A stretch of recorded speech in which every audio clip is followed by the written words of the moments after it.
Hello guys, welcome back to our 5 star review channel. And ఈరోజు మనం చెప్పబోయే movie review a big bold beautiful journey. ఈ మూవీకి నేను ఇచ్చే రేటింగ్ 5 స్టారా ఆర్ 0 స్టారా వీడియో ఎండింగ్లో చూద్దాం. అంతకంటే ముందు మన ఛానల్ని ఎవరైనా సబ్స్క్రైబ్ చేసుకోకపోతే వెంటనే సబ్స్క్రైబ్ చేసుకోండి. పక్కనే ఉన్న బెల్ ఐకాన్ని ట్యాప్ చేసి ఆన్లో పెట్టుకోండి. నా ఫర్దర్ వీడియోస్ మిస్ అవ్వకుండా వెంటనే చూడొచ్చు. ఇంకా లేట్ చేయకుండా let's get into the video. A big bold beautiful journey ఇది ఒక డ్రామా ఫ్యాంటసీ రొమాంటిక్ ఫిలిం. ఇది అమెజాన్ ప్రైమ్లో తెలుగు ఆడియోలో కూడా ఉంది. డబ్బింగ్ అయితే చాలా బాగుంది. మూవీలో అయితే అడల్ట్ సీన్స్ అయితే ఏం లేవు, ఫ్యామిలీతో కలిసి చూడొచ్చు. సో ఫస్ట్ మూవీలో ప్లాట్ ఏంటో చూసేద్దాం.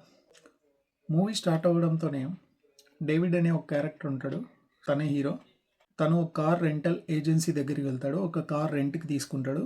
ఆ కార్కి జీపీఎస్ అటాచ్ చేసి ఉంటుంది. ఆఫ్టర్ ఆ కార్ తీసుకొని మ్యారేజ్కి అయితే అటెండ్ అవుతాడు. అక్కడ హీరోయిన్ సారా అని ఒక అమ్మాయి ఉంటుంది, తనని మీట్ అవుతాడు. అక్కడ వాళ్ళిద్దరికి పరిచయం అవుద్ది.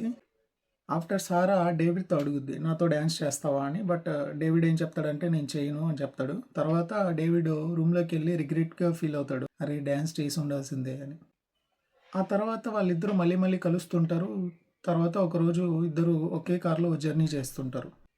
సో ఇంకా కార్లోనే జర్నీ చేస్తూ చేస్తూ కొన్ని ప్లేసెస్కి వెళ్తారు. మూవీ మొత్తం వాళ్ళ ఇద్దరి జర్నీ చూపిస్తారు. సో మూవీలో ఇంకోటి చెప్పాలంటే అది చెప్పేస్తే స్పాయిలర్ అయిపోద్ది.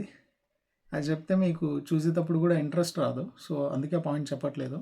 ఇంకా ఫైనల్గా మూవీ చూశాక నాకైతే వన్ టైం వాచ్ఫుల్ అనిపించింది. బాగుంది మూవీ. సో ఒకసారి ట్రై చేయొచ్చు. సో మీకు మూవీ అయితే ఎక్కడ బోర్ కొట్టదు.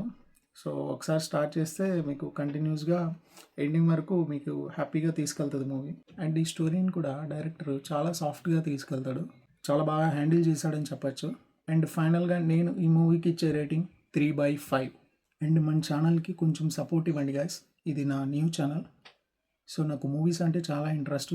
సో నేను ఎందుకు మూవీ రివ్యూ చేయకూడదు అనే థాట్ అయితే వచ్చింది. సో అందుకే ఛానల్ని స్టార్ట్ చేశాను. సో మీరు కొంచెం సపోర్ట్ చేయండి. ఏదైనా మిస్టేక్ ఉంటే sorry. So please subscribe and thank you. Next వీడియోలో కలుద్దాం. బాయ్.